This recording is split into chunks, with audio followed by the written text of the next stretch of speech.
One of the most colorful seasons of the year is autumn. Autumn's trademark is bright leaves that decorate trees with a dazzling display of red and gold. In autumn, temperatures begin to drop, and we have some frosty mornings, too. In this colorful setting, nature enters the season of harvest, preparation, and change.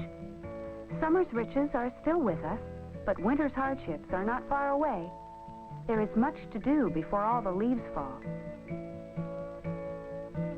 Most important for the chipmunk is gathering acorns. The chipmunk stuffs them into roomy pouches in its cheeks, then stores them in an underground bedroom. In winter, the acorns make good snacks.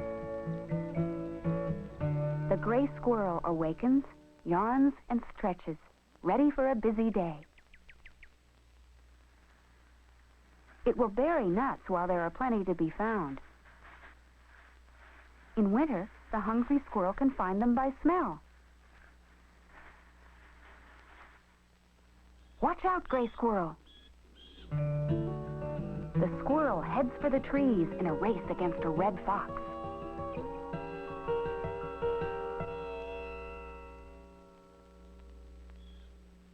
Here, high above the forest floor, it is safe. Meanwhile, the fox gets only a few lingering odors from a meal that might have been.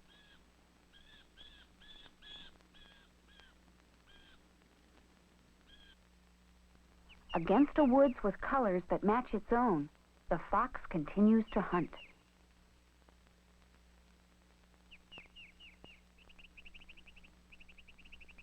It should find food soon.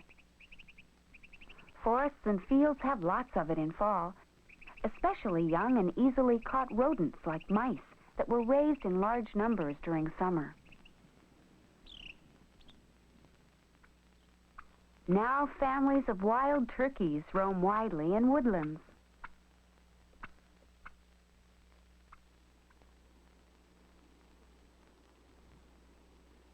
Big gobblers like this 20-pounder may eat a full pound of seeds in just one meal.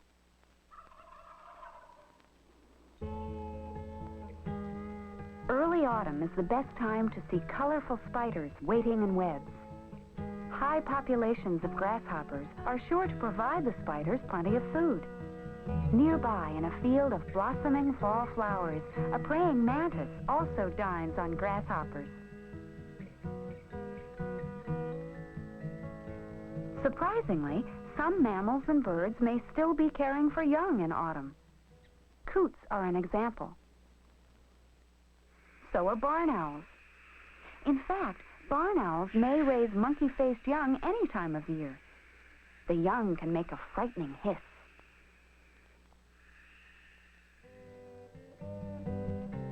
Some snakes see the world for the first time in fall.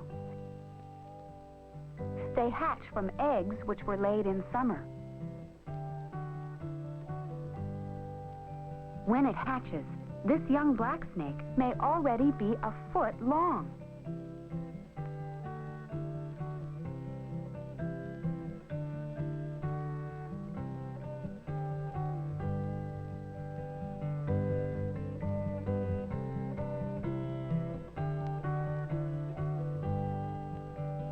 Even a packaging expert might marvel that all this snake comes from one little egg.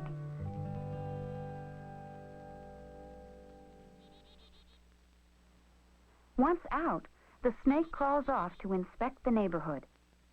It pays little attention to its neighbors, however.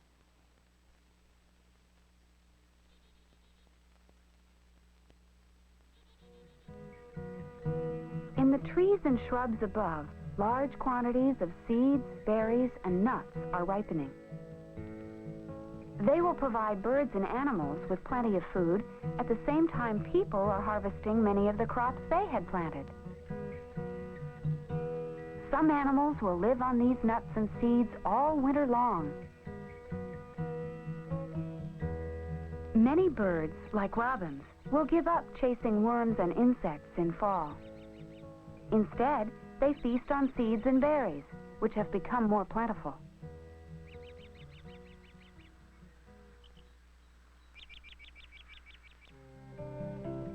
While animals may know it's fall by the foods they find, we know it by all the colors. The changing of leaves in autumn is one of nature's greatest shows. The show usually begins when lower temperatures and shorter daylight hours signal the end of the growing season. This brings a change to the leaves' complex balance of chemicals, some of which determine leaf color. Green chemicals begin to disappear, while at the same time those for red, orange, and yellow increase, to the delight of us all. Meanwhile, bird watchers are happy as migrating warblers leave northern nesting grounds for winter homes in Central and South America. Amazingly, most warblers make their long-distance flights at night. When we see them during the day, they are feeding or resting. Of course, some birds stay in one place all year round.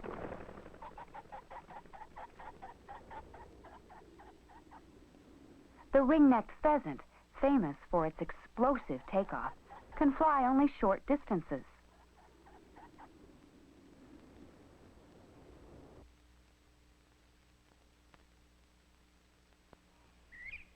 Bobwhite also travel very little.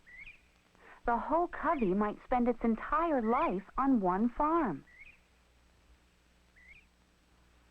Generally, it is insect eaters like warblers which migrate. Seed eaters like bobwhite or towhees can stay in the same place.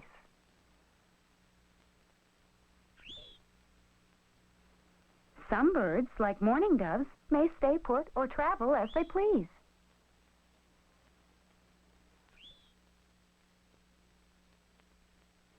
Daylight hours grow shorter in fall, and nights become longer. Soon owls will awaken to take over the night shift in food hunting.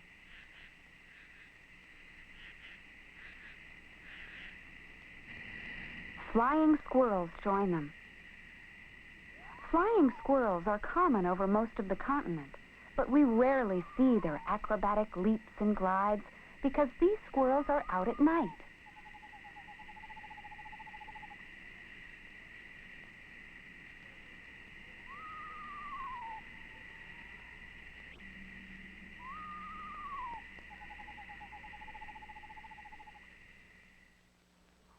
The sleek mink is also seldom seen, although its fur has made it famous. The fur is more than pretty. It is thick and warm, and it has a rich coating of oil for waterproofing. Most fur-bearing animals, such as mink and gray foxes, grow their winter coats in fall. These new heavy garments will include long, sturdy guard hairs that shed wind, rain, and snow like an overcoat. Underneath the guard hairs is a layer of woolly underfur that keeps the animals warm. But today it's still warm enough for frogs to be out, so the winter coat isn't really needed.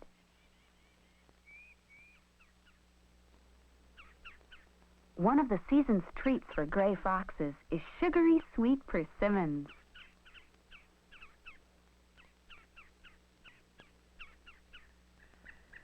In autumn, white-tailed deer hunt for acorns, one of their favorite foods. Deer become increasingly active in fall. They feed heavily to put on extra weight for winter, to help when food may be scarce. The western part of the country also has fall color and activity.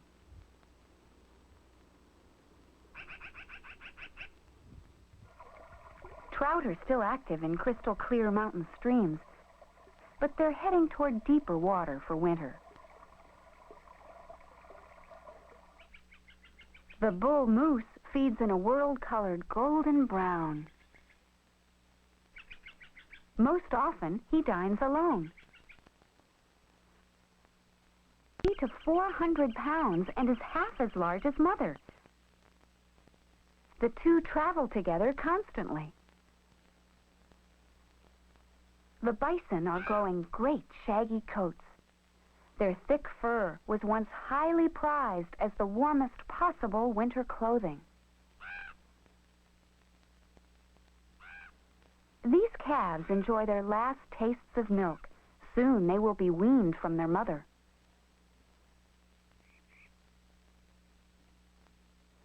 On beautiful, warm Indian summer days, a cow and calf elk might lazily wander through mountain meadows full of nourishing dried grasses.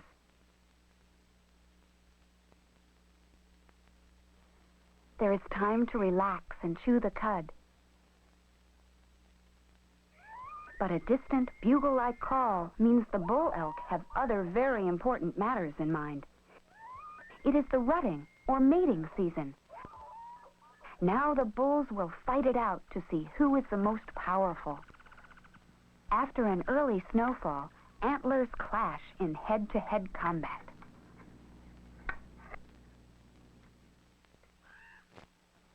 The winner gets to be master of a whole herd of cows and calves.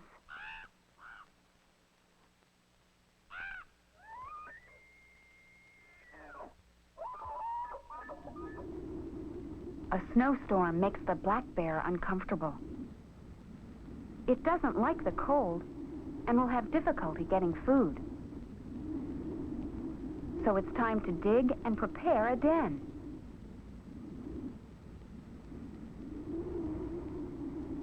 Dens are often holes in the ground, caves, or big hollow logs. The bear won't truly hibernate, but it will sleep very, very soundly. Elsewhere, by late autumn, the famous migration of waterfowl is underway. Thousands of ducks and geese leave northern nesting grounds where ice is thickening and head south.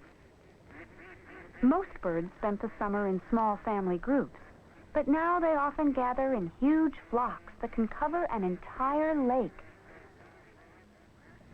They pass many days feeding and preening. Before we know it, autumn is ending. Migratory birds have flown south, leaves have fallen, and chipmunks and bears are sleepy. The animals have reaped autumn's harvest and are prepared for the change to winter.